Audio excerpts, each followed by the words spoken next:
एक बार एक ग्वालन दूध बेच रही थी और सबको दूध नाप नाप कर दे रही थी।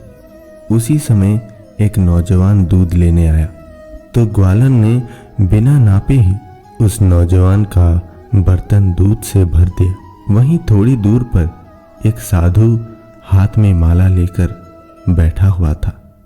तभी उसकी नज़र ग्वालन पर पड़ी और उसने ये सब देखा और पास ही बैठे व्यक्ति से सारी बात बताकर इसका कारण पूछा।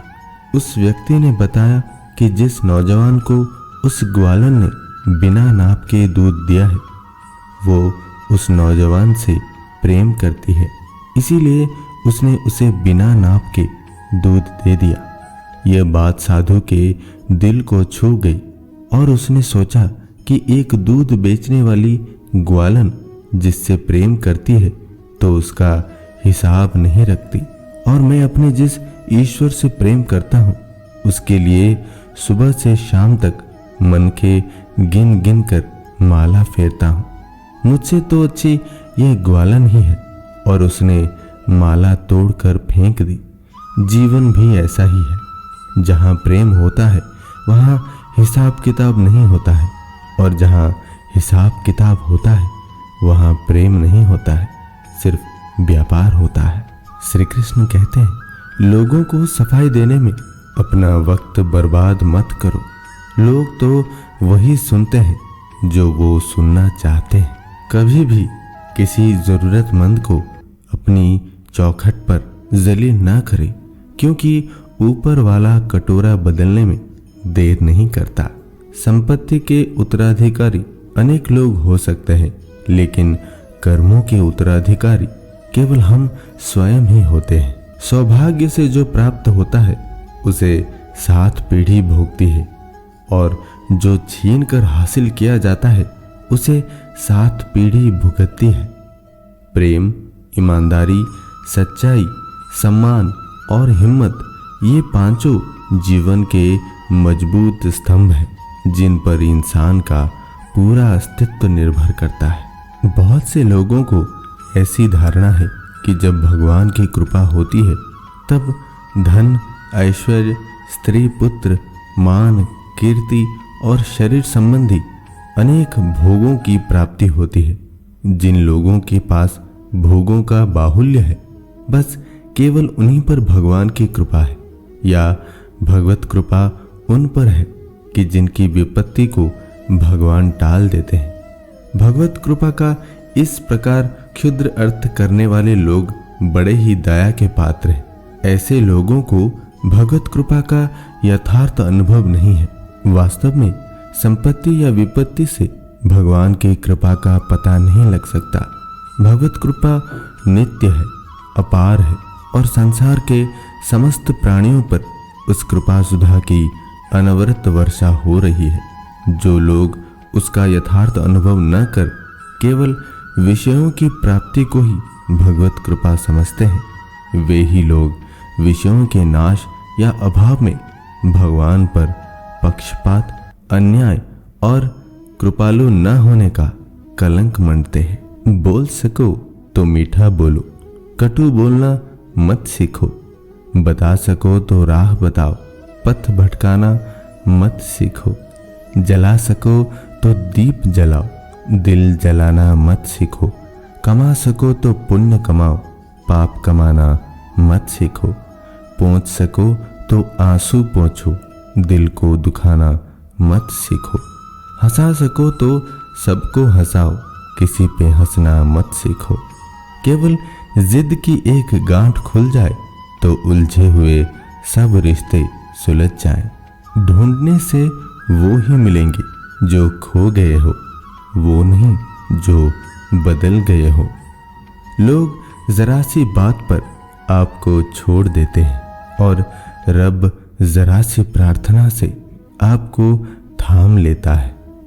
बहुत सी डिग्रियां, उपाधियां और उपलब्धियां होने के बाद भी कभी कभी इंसान शिष्टाचार, व्यवहार, व्यापार और प्यार नहीं सीख पाता। द्रौपदी के स्वयंवर में जाते समय श्री कृष्ण अर्जुन को समझाते हुए कहते हैं कि हे पार्थ, तराजू पर पैर संभल कर रखना, संतुलन बराबर रखना, लक्ष्य मछली की आंख पर ही केंद्रित हो, इस बात का विशेष ख्याल रखना। तब अर्जुन ने कहा, हे प्रभु, सब कुछ अगर मुझे ही करना है तो फिर आप क्या करोगे? वासुदेव हंसते हुए बोले, हे पार्थ, जो आपसे नहीं होगा वो मैं करूँगा। पार्थ ने कहा, प्रभु ऐसा क्या है जो मैं नहीं कर सकता?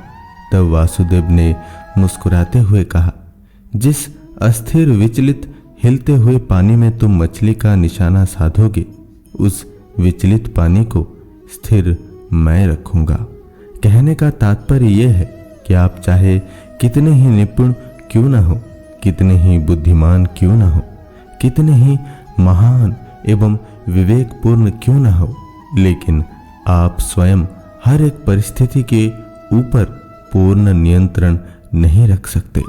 आप सिर्फ अपना प्रयास कर सकते हो, लेकिन उसकी भी एक सीमा है, और जो उस सीमा से आगे की बागडोर संभालता है उसी का नाम भगवान है। श्री कृष्ण को 56 भोग क्यों लगाए जाते हैं?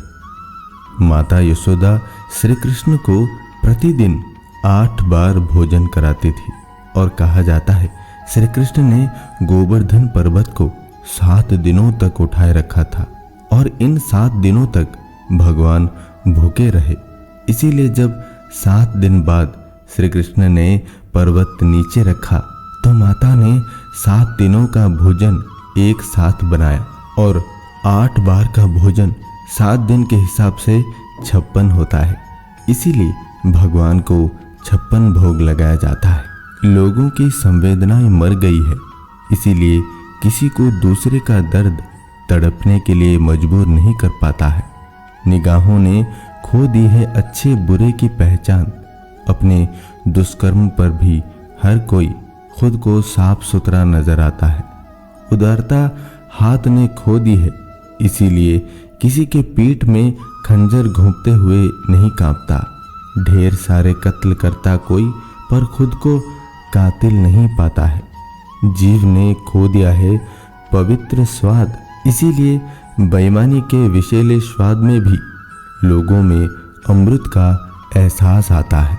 किससे किसकी शिकायत करें? अपने से ही अजनबी हो गया है आदमी। हाथों से कसूर करते हुए खुद को ही गैर पाता है। एक महात्मा ने पूछा कि सबसे ज्यादा बोझ कौन सा जीव उठाकर घूमता है? किसी ने कहा गधा, तो किसी ने बैल, तो किसी ने ऊंट। अलग अलग प्राणियों के नाम बताए, लेकिन महात्मा किसी के भी जवाब से संतुष्ट नहीं हुए। महात्मा ने हंसकर कहा, गधे, बैल और ऊंट के ऊपर हम एक मंजिल तक बोझ रखकर उतार देते हैं, लेकिन इंसान अपने मन के ऊपर मरते दम तक विचारों का बोझ लेकर घूमता है।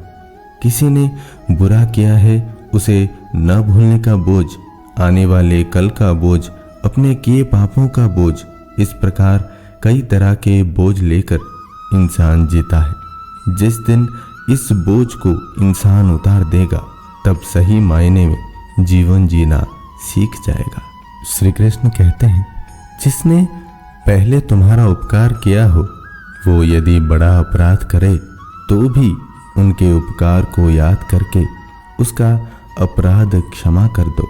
जिसकी मति और गति सत्य के हो, उसका रथ आज भी श्री कृष्ण चलाते हैं। गीता का ज्ञान भुलाकर मानवता सदा ही हारी है, इसलिए संसार में आज भी महाभारत जारी है। श्री कृष्ण कहते हैं, मन के सारे राज हर किसी को बताना अनुचित है, क्योंकि कब मित्र शत्रु बन जाए कह नहीं सकते। परिवार और समाज दोनों ही बर्बाद होने लगते हैं जब समझदार मौन और नासमझ बोलने लगते हैं। श्री कृष्ण कहते हैं, अगर कोई तुम्हें दुखी करे तो बुरा मत मानना, क्योंकि लोग उसी पर पत्थर मारते हैं जिस पेड़ पर ज्यादा मीठे फल होते हैं। फंसाने वाला सोचता है कि मैंने तो आराम से इसे मूर्ख बना दिया, पर वो यह कभी नहीं समझ पाता कि वो एक रिश्ता और एक इंसान को हमेशा के लिए खो रहा है। दोस्तों, इस वीडियो में इतना ही। हमारी मुलाकात फिर अगले वीडियो में होगी। तब तक आप खुश रहिए और खुशी बांटिए। धन्यवाद। जय श्री कृष्ण।